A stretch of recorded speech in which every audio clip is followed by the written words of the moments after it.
osteoporosis. This quote really became by far the most significant influence on me in this project. So it comes from George Whitesides, who's a preeminent chemist at Harvard. And what he's saying here is that diagnosis is information. We think about it as technology. We think about it as science, but it's not. It's information. And if we can get that information out as broadly as possible at the lowest possible cost, then we will succeed. So we've tried to put forth a model for how to do that, a model that we think is the starting point for succeeding in that effort.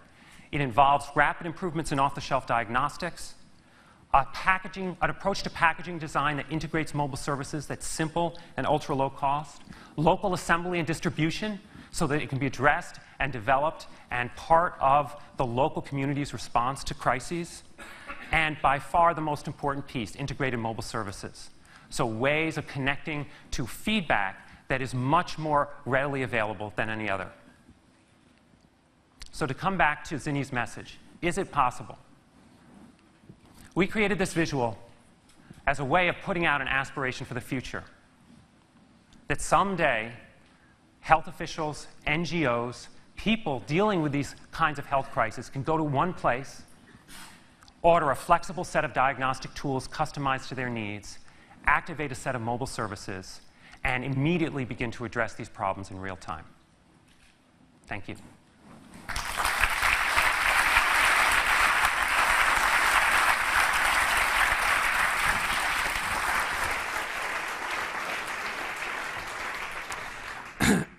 And I'd like Zinni to come up too. This is Dr. Krista Dong, who leads iTeach, and of course you already know Zinni. Some of you will know that Krista was here with us last year as well. I'd like to ask the two of them to talk about the kinds of endorsements we've had and who's gotten behind this project, both in the, well, why don't you just take it from there? Hello, thank you, Andrew. The ability, the idea that it's possible to empower South Africans to manage their own HIV health risks, to reach individuals and communities that we've been unable to reach, is a dream of ours and what we've dedicated our lives to working toward.